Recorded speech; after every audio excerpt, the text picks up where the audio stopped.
Hi everyone, my name is Ryan Wilck. This is my colleague Krystal, Alanis. We are attorneys here at Reddy & Newman PC. Krystal oversees our Perm and our labor certification department. Myself, I oversee our I-140 and our adjustment of status. What we were hoping to do today is to put together a short 5-10 minute video for everyone to let you know what we are thinking is going to occur, what our forecast is for the next 12 to 18 months. So what we'll talk about first is the Perm processing side of things, and then we'll talk a little bit about the I-140 and adjustment of status projections for the next year. So Krystal, right now, what are you seeing in terms of processing times out of the Department of Labor, and maybe what do you see over the next 12 to 18 months? Yeah, Ryan, so currently we're seeing a significant increase in processing times for both prevailing wage determinations and adjudication of Perm applications. So currently the Department of Labor is taking about 5 months to issue prevailing wage determinations and 6.5 to 7 months to issue Perm approvals. Now, if the case is audited, that's going to add an additional 4 to 5 months to the process. So also taking into consideration recruitment, which is a minimum of 60 days, so about 2 months, the process is going to take from case initiation until approval, if no audit, about 14 months. Wow. Yeah, so it's taking a very long time right now. And it used to be, where we saw increases in prevailing wage determination processing times, we'd see a better processing time on the other end for the adjudication of the Perm approvals and vice versa. But right now they're backlogged on both ends. And DOL has said that is because of their budget constraints and the fact that they're receiving high volume applications. So with these processing delays, I think you said it's going to maybe at least a year to get a Perm approval done. So how are you advising your clients on these processing times, and perhaps how might those processing times affect, one, their business, or two, their employees? Yeah, so these processing times can really impact those individuals who are on an H-1B visa and who are approaching their 6-year limit. So just a little bit of background, an individual can work on an H-1B visa for up to 6 years. USCIS can grant extensions beyond the 6-year limit under 2 circumstances. So first, USCIS can grant a 1-year extension beyond the 6-year limit if a Perm labor certification was filed 365 days prior to the 6-year limit being reached. So if you're filing it 1 year before the end of the H-1B, 6 years. Correct. Right, okay. Yeah. And second, USCIS can grant 3-year extensions if the H-1B worker has an approved I-140 petition and a green card is not immediately available to that individual. So previously, an H-1B worker could start the Perm process within their last year, so in that 6th year, and still have an I-140 approved in time to be able to request that 3-year extension. But that timeline is basically impossible now because of these processing times. So we're really encouraging employers to begin the Perm labor certification process, so essentially the green card process, at least 2 years in advance at this point of the H-1B worker reaching their 6-year limit. Otherwise, if you start too late, there's going to cause a major disruption in business and in the employee's life as well, because they're going to be in a situation where they are going to be without work authorization and potentially have to depart the United States until they can actually request additional time on the H-1B visa. Okay, so you would tell these clients the sooner you can start, the better. And if you're in your 5th year, you may be running yourself into issues. Right, and we have a lot of individuals who are running into that situation right now, and it's through no fault of their own. I mean, last January we were receiving approvals in 4 months, so 4 months versus 7 months, and we're seeing that increase. I mean, we got some approvals in 7 months, in 7.5 months coming in now. We started seeing them trickle in, so I wouldn't be surprised if that continues to increase. Wow. Okay, so now that we've kind of discussed, the labor certification side of things, Ryan, what are you seeing with the I-140 and adjustment of status? So, like Krystal said, there's a year's worth of processing time, more or less, to get your Perm approved. So once you've got your Perm approved, now you go forward with your I-140 and your adjustment of status.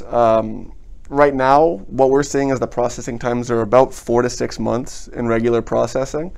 and that's once the case has actually been received by USCIS. What a growing issue has become since maybe November is that there's a growing number of cases that seem to be sitting with USCIS that are waiting to be receipted. Sometimes we're seeing up to 3 months just to get the receipt notice for a case. So for an example, we filed this case maybe 2-3 months ago. It's just been sitting at the lockbox or sitting at the USCIS service center. 2 to 3 months pass before they eventually give us the receipt. So we have this processing time, and we're also having to wait on a receipt. So we're seeing some cases that I think I saw a case the other day that it was 9 months from the day we filed it to the day we got the approval. So the name of the game right now is patience. In premium processing, that's still available, so you can still file your case in premium processing, no issues. It seems to be normal course of service there. However, even on those premium processing cases, we may find that issue where, okay, we've delivered it to USCIS, but it's still sitting in their lockbox. And we've seen premium processing cases sit there for 2-3 months until the case is actually receipted. And then it's processed as normal in premium processing within that 15 days. But again, that's not a promise, that's not a guarantee that you're going to have everything done like you may have in the past where, hey, I filed the case in premium processing, within a month I'll have the approval. Right now it's looking like, I think the last I saw was about 20 days in terms of I sent the premium out, and now we're waiting for the receipt. Once that receipt comes, yeah, the case goes into premium without any issues, but to get it into premium seems to be the hassle right now. So just generally, every week it seems like one more week has been added onto the processing time. So if you're filing a case today in regular processing, it may be until Thanksgiving maybe that you're seeing the approval. That doesn't mean you can't go into premium or upgrade the case into premium, but just generally you will likely be waiting some time for that I-140 approval. So to Krystal's point on the perm, the sooner you can start things, the sooner you can get things filed, it will put you in a much better position to act when you need to act, when that time or if that time comes. All right, okay. And so what opportunities do you see for adjustment of status in the year ahead? So you may be aware, you may not be aware, last October, November, there was a huge surge forward in priority dates, or I could even say a surge backwards in priority dates. And so it created 2 or 3 years worth of openings for individuals to file their green cards. Because of some arithmetic that I won't get into today, it's our opinion that there are going to be a good number of visas available. And so we're thinking that trend last year where there's a overnight shift in priority dates allowing people to file their green cards. We're thinking that's going to happen again this year. So if you have a priority date maybe from 2012 to maybe 2017, there is a very real chance that you can file your green card this year. It's likely going to be at the end of the 2021 fiscal year. That's one thing I'm foreseeing, is that we're going to have this rush for green cards, and that's good. One thing that you can keep in mind is that, say you have an EB2 case and that priority date wouldn't work, but that same priority date you have would be good for an EB3. You can downgrade that case. You don't have to go through a new perm. You don't have to, well, you do have to refile your I-140.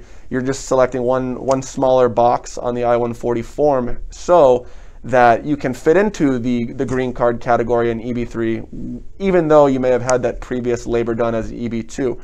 It's very common to do that. The second thing that we're seeing, and we think this will be occurring in maybe May or June, is that individuals and companies will be filing what we call the 485 Supplement J. And what that is that you filed a green card, that green card has not been approved. 6 months have passed since the date you filed it. Now, any company in the United States can offer the individual the same or similar job opportunity by filing the Supplement J. The benefit of the Supplement J is that there is no need for a perm, there is no need for a new I-140. From the filing company's perspective, they don't have to pay any filing fees. So we have already begun seeing individuals interested in this, as well as companies asking for some guidance on what these 485Js entail.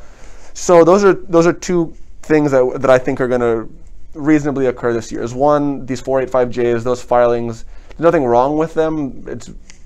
it was created for these reasons, to move jobs, if the green card is taking forever to be processed, and then be prepared to act come the end of the fiscal year if priority dates do retrogress in a manner that was kind of similar to last year's. So that's what we're seeing. Krystal, you have anything that you'd like to add before we close? No, I mean, again, just to reiterate that the processing times I don't foresee them getting any better. So it's very important to begin this process very early so that, employees don't end up losing their work authorization, especially in those situations where the employer is obviously intending to sponsor that individual for permanent employment. I mean, the intention is for them to stay with them long term, so we don't want to have a situation where there's going to be that gap in employment until they get to a certain step of the process. Yeah, the last 4 years was very much a fight with USCIS, and we're thinking that fight, so to speak, is done. Now it's just a matter of us having the patience to deal with these processing times.